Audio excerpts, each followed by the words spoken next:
Hi students, जो topic हमारा दीक्षाला institute में चल रहा है वो है प्लांट ब्रीडिंग। और प्लांट ब्रीडिंग में ही हम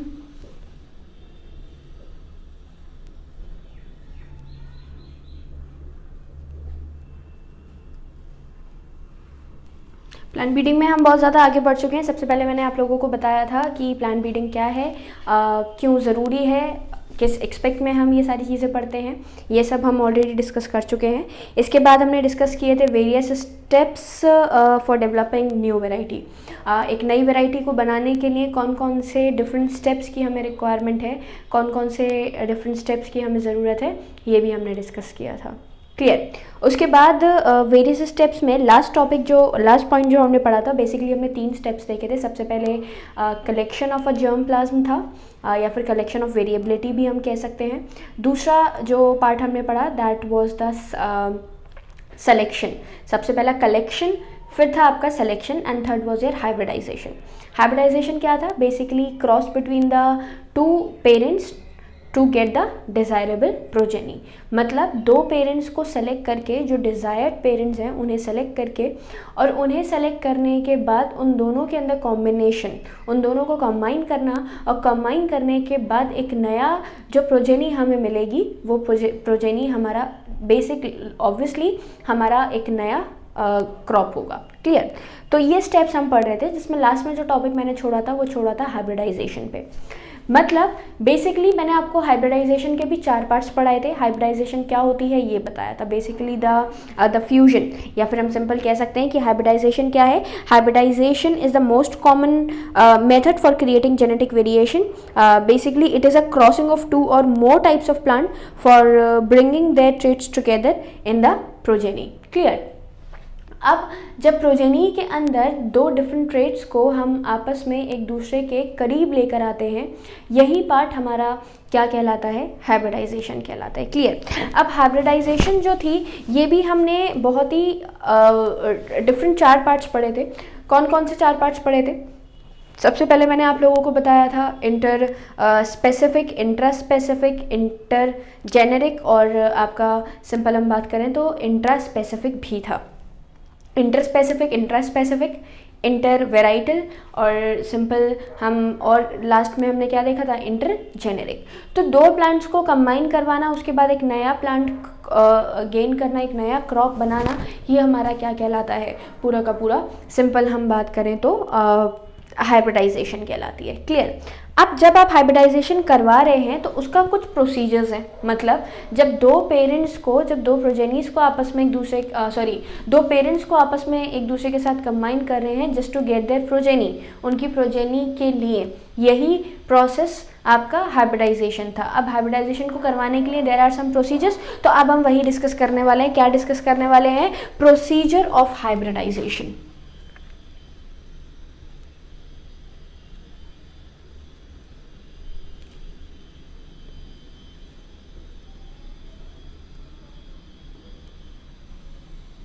now what do you mean by procedures of hybridisation? तो हाइब्रिडाइजेशन को करवाने के लिए हम कौन कौन से स्टेप्स लर्न कर रहे हैं, कौन कौन से स्टेप्स से हम होते हुए गुजरते हैं, वही बनाते हैं आपके procedures for the hybridisation. Clear. अब हाइब्रिडाइजेशन को करने के लिए सबसे बेसिक चीज़ है selection of a parent with desired character. भाई लॉजिकल सी चीज़ है, जब मैं 2 पेरेंट को कंबाइन कर रही हूँ एक नई प्रोजेनी बनाने के लिए, एक नया क्रॉप बनाने के लिए, तो उसमें एक छोटी सी चीज़ हमें समझ में आती है कि जब आप क्रॉस करवा रहे हैं तो क्रॉस करने से पहले आप सबसे पहले उस वैरायटी को सेलेक्ट करेंगे जिसका आपने क्रॉस करवाना है।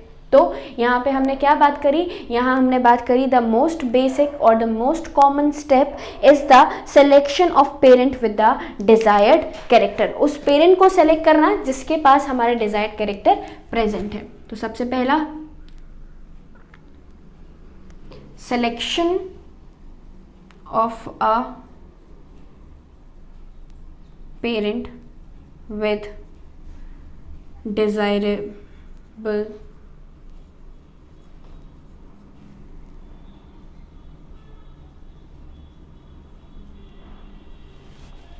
पेरेंट को सेलेक्ट करना, उन पेरेंट्स को सेलेक्ट करना जिसके पास हमारे डिज़ायरेबल कैरेक्टर्स प्रेजेंट हैं। ऑब्वियस सी चीज़ है भाई, मैंने बोला कि मैं वही पेरेंट सेलेक्ट करूँगी जिसके पास मेरे डिज़ायरेबल कैरेक्टर प्रेजेंट हो। तो हाइब्रिडाइजेशन का the first most important point is the selection of the parent with the desirable character. वो पेरेंट जिसके पास हमारे डिज़ायर्ड कैरेक्टर प्रेजेंट है उसको सेलेक्ट करना। सेलेक्ट करने के बाद second point is selfing. Selfing क्या है? द सेलेक्टेड प्लांट जो कि पेरेंट की तरह हम ले रहे हैं, उन दोनों को सेल्फ ब्रीड करवाना है so that they maintain the homozygosity in their genes. मतलब उनके जीन्स में क्या डेवलप हो जाए, होमोजाइगोसिटी बन जाए, उनके जो डिजायर्ड ट्रेट्स हैं वो एक होमोजाइगस नेचर के अंदर आ जाए। तो सेकेंड पॉइंट क्या है आपका? Second is your selfing. Second is your selfing. What do you mean bye selfing? Selfing क्या है तो फिर से समझेंगे मैंने क्या बोला। सेल्फिंग हमारा एक वो प्रोसीजर है या एक वो स्टेप है जिसमें हम सेल्फिंग का मतलब ही हुआ खुद से। तो जो प्लांट, जो पेरेंट हमने सेलेक्ट किया है उस पेरेंट को अपने आप से ही या फिर सिर्फ अपना सिंपल क्या कह सकती हूँ, जो सेलेक्टेड पेरेंट है उसको सेल्फ ब्रीड करवाना है। सेल्फ ब्रीड करवाने का लॉजिक क्या है? सेल्फ ब्रीड करवाने का लॉजिक है to maintain the homozygosity in the genetic trait. मतलब उनके जेनेटिकल ट्रेट के अंदर या जो डिजायर्ड ट्रेट है उस डिजायर्ड ट्रेट के अंदर एक होमोजाइगोसिटी मेंटेन हो जाए। तो उस होमोजाइगोसिटी को मेंटेन करवाने के लिए we perform the selfing. Selfing के आगे मैं यहाँ पर मार्क कर देती हूँ, टू अटेन दी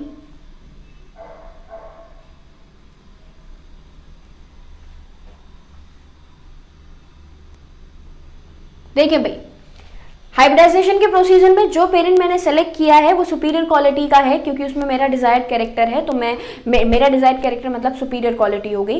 तो जब सुपीरियर क्वालिटी की बात करी तो वो सुपीरियर क्वालिटी में कहीं जीनोटाइप उसका कोई दूसरे ट्रेड्स को ना रखता हो तो हम क्या करते हैं, हमें मेंटेन करनी होती है यहाँ पर प्योर लाइन।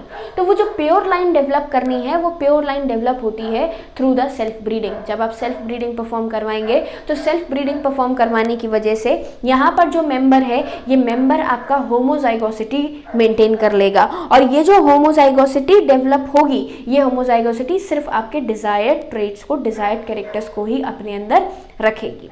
इसके बाद third step, again the most important step, that is emasculation.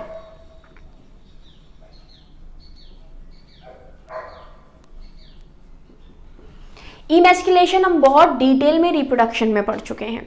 Emasculation क्या कहता है? इमैस्कुलेशन कहता है कि जब भी या जो भी प्लांट आपका जिसको आपको अपनी मर्जी से पॉलिनेट करवाना है तो उसमें दो चीज़ें हैं भाई। जब भी मैं बात कर रही हूँ फ्लावर में, तो फ्लावर में अगर आपका स्टेमिनेट फ्लावर है या फिर पिस्टलेट फ्लावर है, मतलब यूनिसेक्सुअल फ्लावर है जिसमें सिर्फ स्टेमिन या फिर सिर्फ पिस्टल प्रेजेंट है, तभी मैंने स्टेमिनेट और पिस्टलेट फ्लावर्स बोले।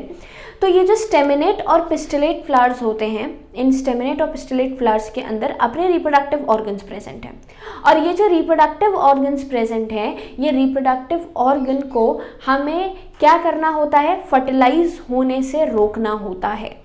क्योंकि यहाँ हाइब्रिडाइजेशन का मतलब क्या है? आपके डिजायर्ड कैरेक्टर्स, आपका इंटरेस्ट ऑफ जीन, आपका इंटरेस्ट ऑफ कैरेक्टर आपको अपनी प्रोजेनी में डेवलप करवाना है। तो जब आपको अपना कैरेक्टर डेवलप करवाना है, अपना कैरेक्टर डेवलप करवाने का मेरा सेंस यहाँ पर है कि अपनी मर्जी का जो कैरेक्टर आप चाहते हैं, जो डिज़ायरेबल कैरेक्टर आप चाहते हैं, तो उसके लिए जो पॉलन ग्रेन होना चाहिए या जो फर्टिलाइजेशन होनी चाहिए वो मेरी मर्जी की होनी चाहिए।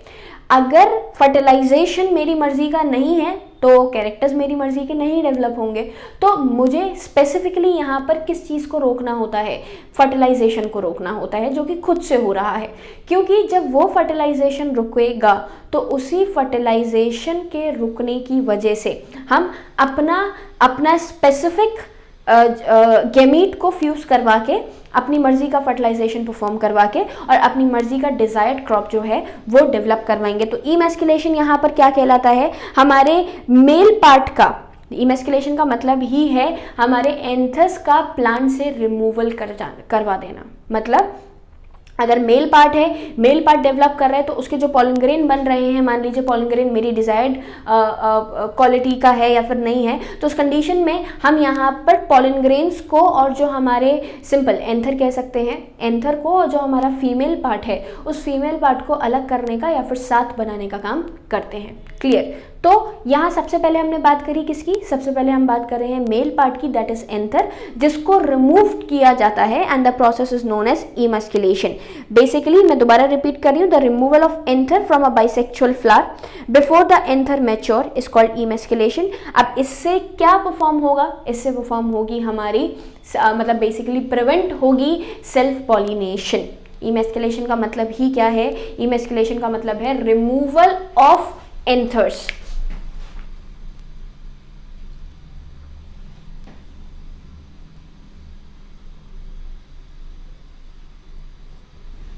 एंथर्स का क्या हो जाना? रिमूवल हो जाना। क्या कहलाता है?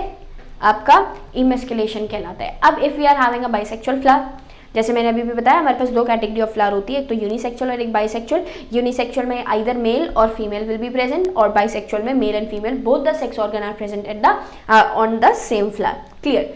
अब जब सेम फ्लावर पे दोनों मेल और फीमेल एक साथ प्रेजेंट हैं, तो अगर मेल मैच्योर कर गया और मेल के मैच्योर करने के बाद वो फीमेल से पॉलिनेट कर गया,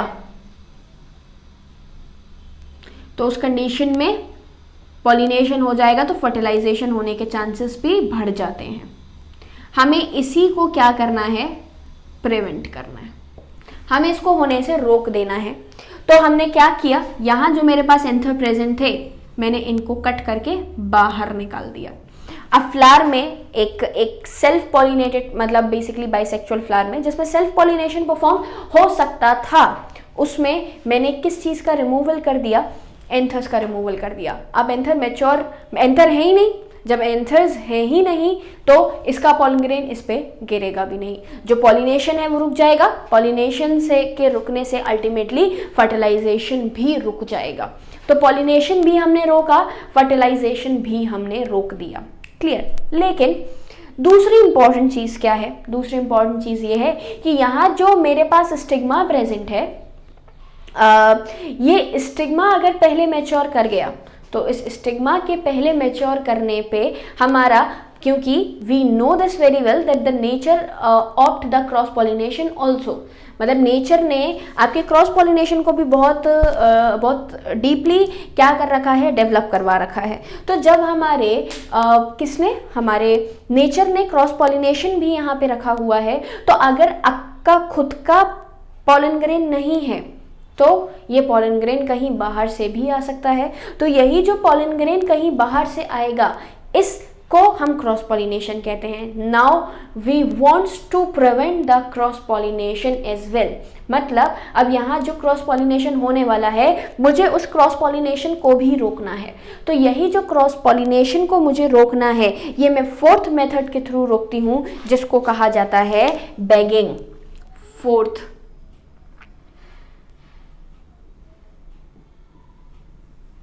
this we have discussed in the plant reproduction in so much detail. Emasculation as well as bagging. Emasculation भी हम बहुत डिटेल में पढ़ चुके हैं, इसके साथ साथ बैगिंग भी हम बहुत डिटेल में पढ़ चुके हैं। क्लियर? तो अब जब भी बात की जाती है आपका इमस्कुलेशन का और बैगिंग का, तो इमस्कुलेशन तो रिमूवल हुआ एंथर का, बाइसेक्सुअल फ्लावर से एंथर का रिमूवल इमस्कुलेशन कहलाता है। बैगिंग की बात करें तो मैंने आपको बताया कि बैगिंग पहली चीज तो क्यों परफॉर्म करवाई जा रही है? Just to prevent the cross pollination, क्योंकि फ्रूटिंग तो यहीं से होने वाली है, इसको रिमूव नहीं कर सकते, क्योंकि जितना जो डिजायर्ड प्रोडक्ट बनने वाला है वो इसी में बनने वाला है, जो सीड बनने वाला है वो इसी में बनने वाला है, तो इसको तो रिमूव नहीं करवाएंगे। तो इसके लिए हम क्या करते हैं? क्रॉस पॉलिनेशन को प्रिवेंट करने का काम करते हैं, क्योंकि हम हर जगह के पॉलन ग्रेन्स को रिमूव नहीं, एंथर्स को रिमूव नहीं कर सकते, क्योंकि कहीं ना कहीं से पॉलन ग्रेन हमारे एनवायरनमेंट में प्रेजेंट होते हैं और कहीं से भी आके वो उसको पॉलिनेट कर जाएगा। क्लियर? तो क्रॉस पॉलिनेशन को रोकने के लिए we have done the bagging process. ये क्या होता है? ये होता है जो हमारा इमस्कुलेटेड फ्लावर है। इमस्कुलेटेड फ्लावर क्या है? इमस्कुलेटेड फ्लावर हमारा वो फ्लावर है जिसमें से एंथर्स को निकाल दिए गए हैं। इमस्कुलेशन क्या है? रिमूवल ऑफ द सिंपल क्या बोला, removal of the anthers from the plant, plant से एंथर का रिमूवल हमारा क्या कहलाता है, इमेस्कुलेशन कहलाता है। तो जब फ्लावर से, प्लांट नहीं फ्लावर, और अगर फ्लावर से एंथर रिमूव हो गए तो वो इमेस्कुलेटेड फ्लावर कहलाएगा। तो इमेस्कुलेटेड फ्लावर के पिस्टल को, इमेस्कुलेटेड फ्लावर के पिस्टल को एक बैग से, एक पॉलीथीन बैग से कवर कर देना ही क्या कहलाता है, हमारा बैगिंग कहलाता है। तो basically the emasculated flower are immediately covered by a paper, plastic or polythene bag. The process is called bagging. It prevents the unwanted pollen grain to come on the stigma of the female flower and thus prevent the fertilization. Clear? क्यों ज़रूरी है, क्योंकि भाई मैंने anther हटाए हैं ताकि मैं अपनी मर्जी का pollen grain जो है वो इसके अंदर क्या करवा सकूं, आगे बढ़ा सकूं। क्लियर? तो और अगर मैंने अब यहाँ से सेल्फ पॉलिनेशन तो रोक दिया, लेकिन क्रॉस पॉलिनेशन रोकने में मैं नहीं रोक सकती क्योंकि पॉलन ग्रेन कहीं से भी आ सकता है। तो उसके लिए मैंने अपने जो स्टिग्मा है, जो मेरी कार्पेल का, जो मेरी पिस्टल का स्टिग्मा है, उस स्टिग्मा को ही क्या कर दिया, कवर कर दिया। कैसे कवर कर दिया, या तो पेपर से कवर कर दें, या फिर प्लास्टिक बैग से कवर कर दें, या फिर पॉलीथीन से कवर कर दें। तो उसके कवर करने से क्या होगा, जो पॉलन ग्रेन है that will not comes in the directly contact with the stigma, and if the stigma will if the pollen grain will not come into the direct contact with the stigma, the pollen tube formation will not be done, and if the pollen tube will not form, then the fertilization will also not be takes place. Clear? तो fertilisation भी नहीं होगा और आपका desired product जो है वो हमें जब भी हमें करवाना है तो उस टाइम पर हम उसको डस्ट करवा के, अपने मर्जी का पॉलन ग्रेन डस्ट करवा के फर्टिलाइजेशन को, पॉलिनेशन को जो है वो परफॉर्म करवा देंगे। तो दूसरा स्टेप मैंने क्या बोला, बैगिंग। बैगिंग क्या है, covering of the stigma.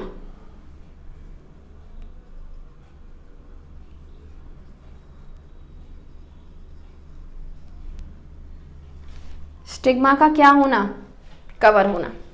Stigma की कवरिंग आपकी क्या करती है, स्टिग्मा की कवरिंग हम सिंपल क्या रोक देती है, क्रॉस पॉलिनेशन को रोकने का काम करती है। क्लियर? इसके बाद नेक्स्ट हम बात करते हैं किसकी, टैगिंग की। टैगिंग इसी का प्रोसेस है, कुछ अलग नहीं है, देख लेते हैं।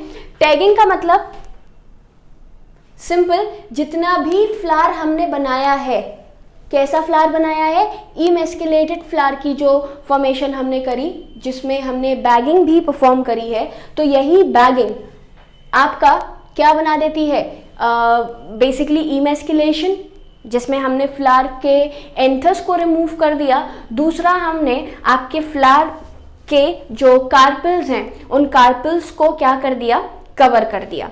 तो सबसे पहला रिमूवल हुआ, फिर बैग हुआ। तो जिस फ्लावर में ये काम किया गया है उसमें हम ये सारी की सारी जो डिटेल्स हैं वो मेंशन कर देते हैं विद द टाइम, किस टाइम पर रिमूवल हुआ एंथस का, किस टाइम पर रिमूवल हुआ आपके हम क्या बोलें, किसका, हमारे बैगिंग प्रोसेस जो हमने करवाई है, टाइम एंड डेट के साथ मेंशन करके जो टैग्स हैं वो हमारे प्लांट के ऊपर लगा दिए जाते हैं। वही प्रोसेस हमारा क्या कहलाता है, टैगिंग कहलाता है। क्लियर? तो फिफ्थ पार्ट हमने क्या पढ़ा, टैगिंग। सबसे पहला selection of a parent with a desirable character, then your selfing. Selfing के बाद हम बात करते हैं इमेस्कुलेशन। इमेस्कुलेशन के बाद is your bagging, and bagging के बाद लास्ट आपका टैगिंग। टैगिंग में हमने क्या किया, आप सिंपल जितने भी कैरेक्टर्स मतलब जो भी चेंज किया है उनको एक साथ लगाने का मतलब एक सिंपल डेट टाइम मेंशन, ताकि किस टाइम पर कौन सा प्रोसीजर जो है वो परफॉर्म किया गया है वो हमें याद रहे, हम मेंशन कर सकें। क्लियर? नेक्स्ट स्टेप है आपका आर्टिफिशियल पॉलिनेशन। अब लॉजिकल सी चीज़ है, हमने क्या क्या बात करी, हमने यहाँ पर डिफरेंट बातें करी। कौन कौन सी, कि सबसे पहले आप बात कर रहे हो आपके जो प्लांट है, जिस प्लांट से हमें प्लांट नहीं फ्लावर ही कह देते हैं, फ्लावर जिसमें हमें सबसे पहले अपने मर्जी के एंथस को क्या करवाना है, फ्यूज करवाना है, एंथस के pollen grain, sorry. Clear? Bagging से कवर कर दिया। अब दो चीजें देखें, सबसे पहले जो हमारा फ्लावर है वो फ्लावर इमेस्कुलेट हो चुका है, ये फ्लावर देख लें हम यहाँ पर, इमेस्कुलेट हो चुका है because it is not having anthers. ये देखें, ये जो एंथस हैं यहाँ से मैंने कट करके बाहर निकाल दिए। क्लियर। अब ये जो कट करके एंथस बाहर निकले हैं, ये अब क्या करते हैं, आपका इसको हमने कवर करवा दिया। This was your emasculation,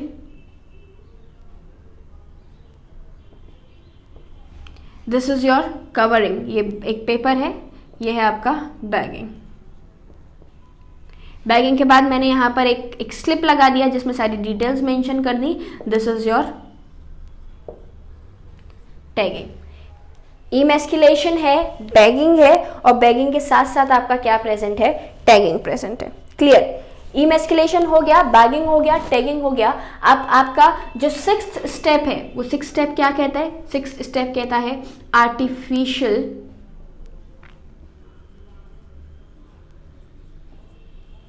pollination. क्या मेंशन किया हमने यहाँ पर, आर्टिफिशियल पॉलिनेशन। आर्टिफिशियल पॉलिनेशन का क्या मतलब है, आर्टिफिशियल पॉलिनेशन का मतलब है कि अब जो स्टिग्मा या जो फीमेल पार्ट पिस्टिल कार्पेल जो आपने मैच्योर करवाई है, उस आपकी मैच्योर पिस्टिल और कार्पेल के अंदर अपनी मर्जी के पॉलन ग्रेन्स जो हैं वो डस्ट करवाई है। यहाँ पर this is your pollen grain, और ये पॉलन ग्रेन आपका कैसा पॉलन ग्रेन है, हमारी डिजायर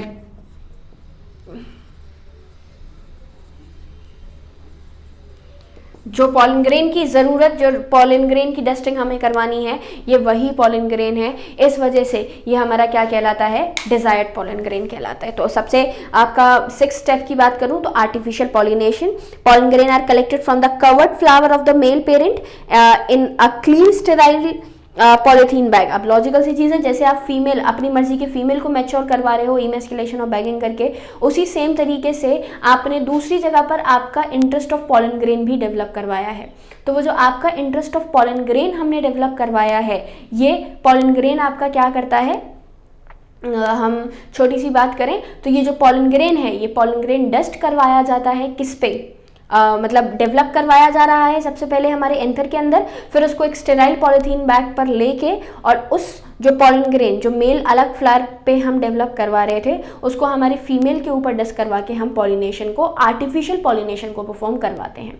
आर्टिफिशियल क्यों बोल रहे हैं, क्योंकि यहाँ हम अपनी मर्जी के अकॉर्डिंग जब पॉलन ग्रेन डेवलप होता है, और या फिर जब हम बोल सकते हैं कि जो पॉलन ग्रेन जो है वो पूरी तरीके से बन चुका है, तब हम इसको पॉलिनेट करवा रहे हैं। तो ये क्या कहलाई, आपकी आर्टिफिशियल पॉलिनेशन का प्रोसेस कहलाया। क्लियर। अब पॉलिनेशन जो है वो हो चुकी। पॉलिनेशन के बाद आपका सिंपल जो सीड बनेगा वो F1 हाइब्रिड होगा, सिंपल। इसके बाद क्या होता है, आपका जो प्लांट बना, जो क्रॉप मतलब जो आपका सिंपल फर्टिलाइजेशन के बाद जो हमने प्रोडक्ट बनाया है, उस प्रोडक्ट का अब हम क्या करवाते हैं, सिलेक्शन करवाते हैं और टेस्टिंग करवाते हैं सुपीरियर रिकॉम्बिनेंट्स का। मतलब अब मैं आपका जो नेक्स्ट स्टेप है, जो 7th स्टेप है, वो क्या ले सकती हूँ, 7th स्टेप में ले सकती हूँ सिलेक्शन ऑफ अ रिकॉम्बिनेंट। मतलब जो भी सिंपल जो भी आपने इसको सुपीरियर कर लेते हैं, जो भी आर्टिफिशियल पॉलिनेशन से प्रोडक्ट बना है, उस प्रोडक्ट के जो सुपीरियर रिकॉम्बिनेंट है, उन सुपीरियर रिकॉम्बिनेंट को सेलेक्ट करना, और उनको सेलेक्ट करने के बाद फिर एक नया प्रोडक्ट जो है वो आगे बढ़ाना ही आपका क्या बनाता है, सिलेक्शन कहलाता है किसका, सुपीरियर रिकॉम्बिनेंट्स का। तो हमने क्या बात करी, हमने बात करी कि सब आर्टिफिशियल पॉलिनेशन करवाने के बाद जो आपका प्रोडक्ट बने, उस प्रोडक्ट को में आपको सेलेक्ट करना है और टेस्ट करना है किसको, सुपीरियर रिकॉम्बिनेंट को, क्योंकि जो कॉम्बिनेशन हुआ है उसमें आपका चांसेस पूरे होते हैं कि जो डिजायर्ड कैरेक्टर हमें, मतलब जो कैरेक्टर हमें नहीं चाहिए, वो कैरेक्टर भी डेवलप हो चुका हो। तो हमें ऐसा कैरेक्टर ही चूज करना है या उसी प्रोजेनी को आगे कल्टीवेट करवाना है जिसकी रिक्वायरमेंट हमें है, मतलब जो कि हमारा एक डिजायरेबल प्रोडक्ट एक्चुअली है। क्लियर।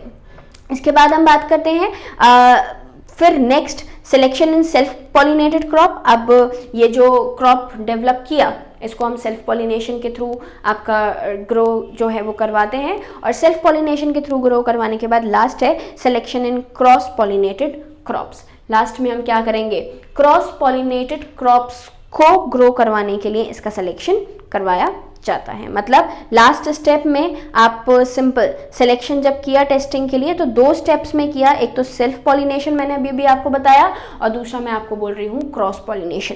मतलब सबसे पहले जो क्रॉस पॉलिनेशन है वो बहुत कम लेवल पे करवाते हैं। सेल्फ पॉलिनेशन जो है वो रिपीटेड करवाया जाता है ताकि सुपीरियर होमोजाइगस जीनोटाइप जो है वो बनते जाएं। अब जब प्योर लाइन डेवलप हो जाएगी तो प्योर लाइन डेवलप होने की वजह से आपका फिर से हम वही बोलते हैं कि एक होमोजाइगोसिटी डेवलप हो सकती है। तो उसमें अब हम क्या करते हैं, चेंज करते हैं और अब इन क्रॉप्स को क्रॉस पॉलिनेट करवा के एक हेट्रोजाइगस और कंडीशन जो है वो पूरी की पूरी सेट करने का काम करते हैं। और लास्ट में जो स्टेप आपका बचता है वो है testing, release and commercialisation of a new cultivators. मतलब जो प्लांट बन चुका है, जो सेलेक्ट हो चुका है, जो डिजायर्ड प्रोजेनीज, जो डिजायर्ड कैरेक्टर्स बना चुका है, उन सारे के सारे डिजायर्ड कैरेक्टर्स को आपने सिंपल क्या करना है, ग्रो करवाना है। ग्रो करवाने के बाद आगे बढ़ाना है। टेस्टिंग हो चुकी है, अब टेस्ट करवाने के बाद इनको हम कमर्शियलाइजेशन के लिए रिलीज कर देते हैं। तो लास्ट स्टेप हमारा क्या है, लास्ट स्टेप है हमारा testing, release and commercialisation of a new cultivator. तो अब इस तरीके से जो एक नया प्लांट है वो कल्टीवेट कर दिया जाएगा। तो ये पूरा का पूरा सिस्टम आपका क्या रहा, हाइब्रिडाइजेशन का प्रोसीजर, और लास्ट में किस तरीके से इसको हम इंट्रोड्यूस करवा देते हैं एक नए कल्टीवेशन के लिए। क्योंकि टेस्टिंग भी इम्पॉर्टेंट है। टेस्टिंग मतलब ये वाले सारे स्टेप्स तो इम्पॉर्टेंट है ही हैं क्योंकि ये तो आपके हाइब्रिडाइजेशन का ही पार्ट है, लेकिन लास्ट में जो हमने टेस्टिंग परफॉर्म करी वो इसलिए की जाती है ताकि जो डिज़ायरेबल जीन है या जो जीन ऑफ इंटरेस्ट है वही क्रॉप्स के अंदर डेवलप करके एक जो क्रॉप की वैरायटी ग्रो करवा रहे हैं, जो नया क्रॉप बनवा रहे हैं वो हमारा डेवलप कर सके। क्लियर। तो ये पूरा का पूरा पार्ट आपका क्या रहा, प्लांट ब्रीडिंग में हाइब्रिडाइजेशन रहा। क्लियर। इसी से कनेक्टेड अगर हम बात करें तो हम कई जगहों पर ये सारी चीज़ें जो हैं मतलब high yielding varieties HYV, high yielding HYV, high yielding varieties हम बहुत ज़्यादा क्वांटिटी में मतलब बेसिकली ग्रो कर चुके हैं। जैसे अगर एक कॉमन मैं आप लोगों को एक डिजिट्स बताऊं तो लगभग 1960 से 2000 तक लगभग 40 साल का गैप है। इसमें हमारा जो वीट का प्रोडक्शन है वो 11 मिलियन टन से आ चुका है 75 मिलियन टन्स पे। मतलब 40 साल में हम जितना 40 साल पहले मतलब 1960 में जो प्रोडक्शन था वो सिर्फ 11 मिलियन था और 2000 तक आते आते वो प्रोडक्शन हम 75 मिलियन तक बढ़ा चुके। किसका, वीट का। नेक्स्ट अगर मैं बात करूं आपका चावल का या फिर राइस की वैरायटी की बात करें तो 35 मिलियन टन से हम 89.5 मिलियन टन तक इंक्रीज करवा चुके हैं। इसके साथ साथ कई सारी वैरायटीज हमारी शुगर केन की भी हैं। शुगर केन की बात करें तो हमारे पास 2 वैरायटीज हैं, देख लेते हैं एक बार क्या बनाता है।